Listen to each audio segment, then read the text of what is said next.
अच्छा, और किस किस तरह के रुद्राक्ष है? ये भी बड़े रेयर रुद्राक्ष लग रहे हैं, थोड़ा इनके बारे में बताओ। ये 21 मुखी है।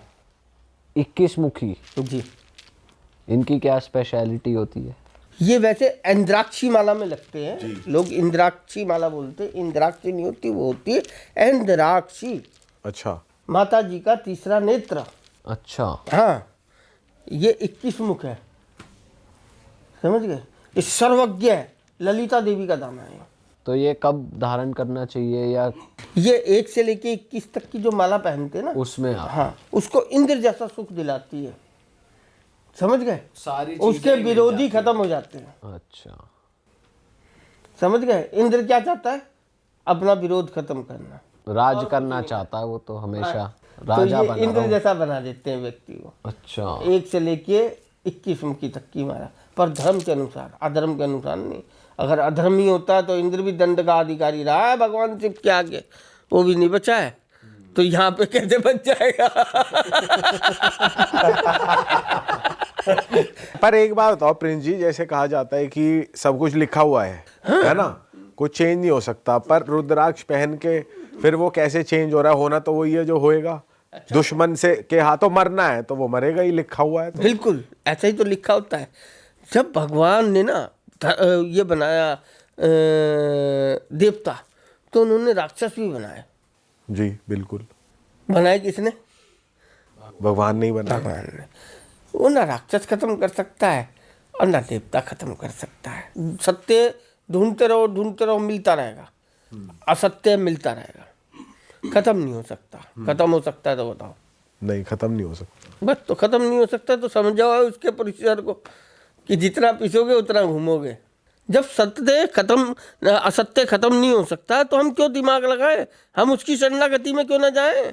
पर पहन के भी डेस्टिनी थोड़ी बदल जाएगी, वो तो वही क्यों नहीं रहेगी। बदलेगी? आपकी बुद्धि बदलेगी ना।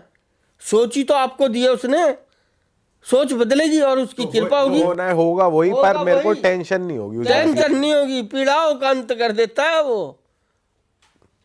तभी तो पीड़ा हारी है। ये तो लिखा है ना, पीड़ा हारी है, कष्ट हारी है। तो कष्ट उसी के तो हरता है जो शरणागति में जाता है, अच्छे काम करता है, धर्म करता है। अधर्म करता है उसके साथ नहीं प्रभु। और थोड़े इनके बारे में बताइए, कौन से रुद्राक्ष है कोने वाले? ये जो कोने में रखे हैं ये, हाँ ये, हाँ, ये ऐसे रुद्राक्ष हैं। ये पक्षी का पंजा है। अच्छा, हाँ, ये जब नरसिंह भगवान को शांत करने के लिए भगवान शंकर ने सर्प का एक पक्षी का भेष धारण किया था, वो पक्षी का पंजा है। आप देखो, वो तो खींच लेना आप, ये देखो है। ये इनकी अगर कोई खरीदना चाहे तो? नहीं, हम बेचना नहीं चाहते इनको। अच्छा, हाँ, खरीदने हम नहीं, अगर कोई तो आप दोगे नहीं, कोई खरीदना चाहेगा तो? पागल है ये भी और वो भी। ये दिखा, दर्शन कराने लाए। दर्शन के तो सभी भी लाते हैं। और ऐसा हमसे बड़ा सेवादार मिलेगा तो यार ले जाएगा, कोई दिक्कत थोड़ी है। हमने तो सेवा करनी है यार, है ना।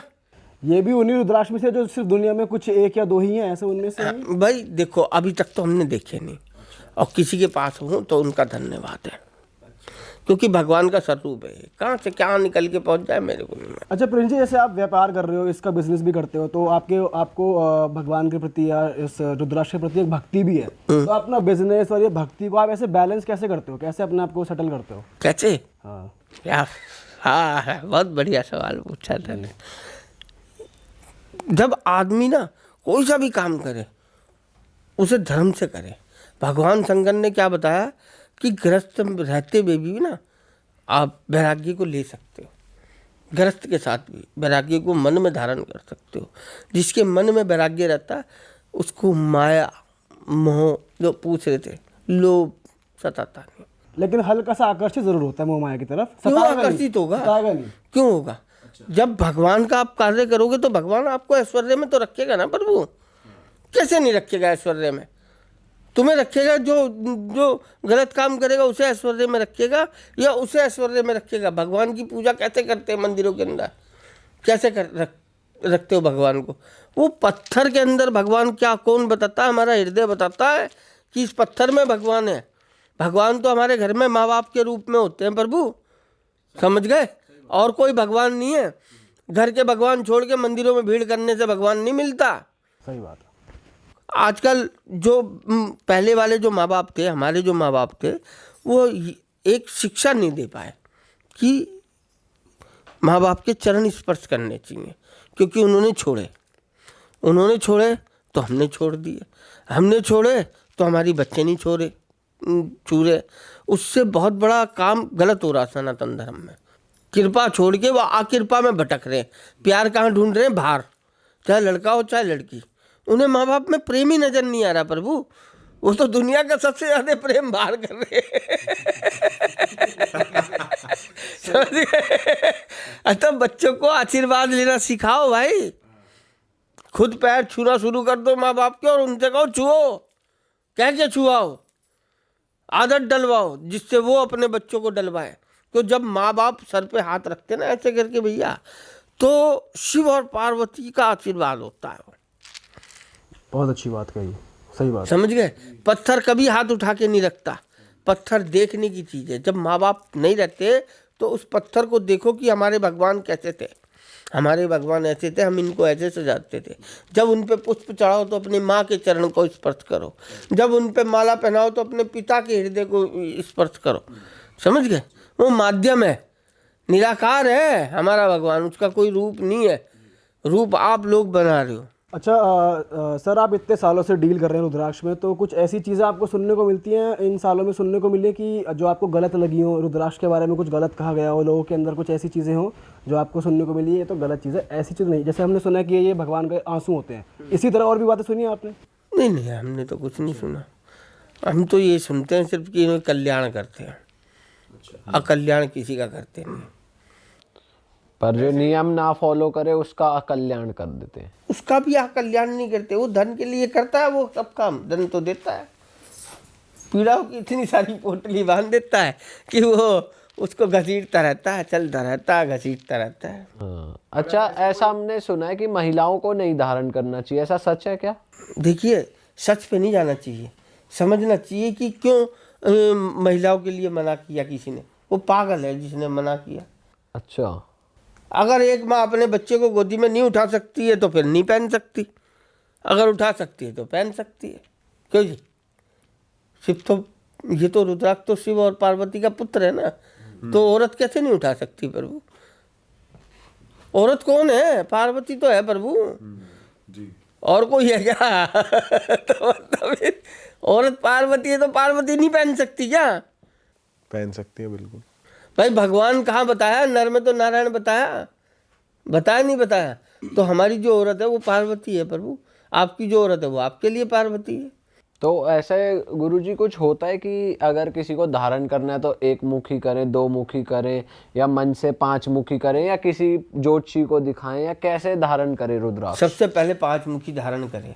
अच्छा। और जिसके पास ना हो वो फ्री आके हम चले जाए। अच्छा। हरिद्वार का एड्रेस हम दे देंगे आपको, आए और श्रद्धा से पहने, वहीं दक्ष मंदिर है उनसे छुआए, पहने, और जब ज्ञान हो तब वो आगे के पहने। ऐसा नहीं कि कोई तुम्हें बता दे कि तुम्हारा ये खराब है, 14 मुखी पहन लो, 17 मुखी पहन लो, 18 मुखी पहन लो, ऐसे मत पहनो।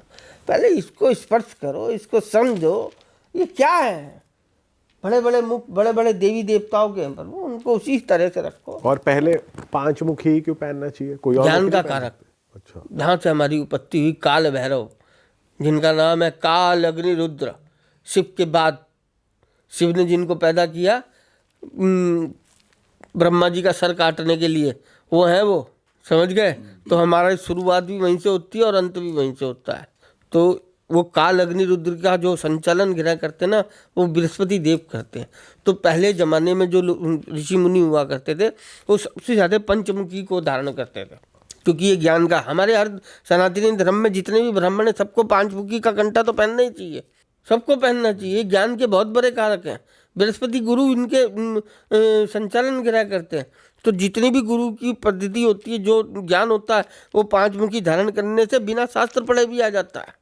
और जैसे आप बता रहे हो, पहले सबसे पहले 5 मुखी पहनना चाहिए जी। उसके बाद आगे आगे वो अपने आप ज्ञान दे देता है, रुद्राक्ष ही बता दो। अपने आप बताता है। अरे वही तो है चमत्कार, और कौन सा चमत्कार? मैं बताऊंगा उसे कि ये पहन, वो खुद आएगा चल के कि भाई मुझे अब ऐसा चाहिए, मिलेगा, हाँ मिलेगा, ले ले पहन, उसका आनंद है यार प्रभु।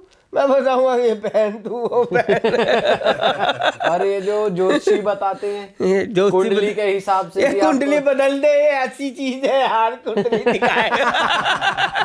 लेकिन एक बात बताओ सर, जैसे कुछ एस्ट्रोलॉजर से कुंडलियां देखते हैं, वो ग्रहों के हिसाब से बताते हैं चीजें, तो वो तो सही चीज है एक तरीके से देखा होता जाए। है, हम तो कह रहे हैं कुंडली बदल देगा ये।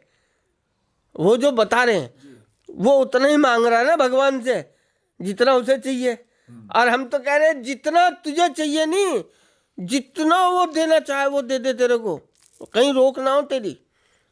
अगर तने बिना कुंडली दिखाए पहन लिया तो वैसे ही तर जाएगा।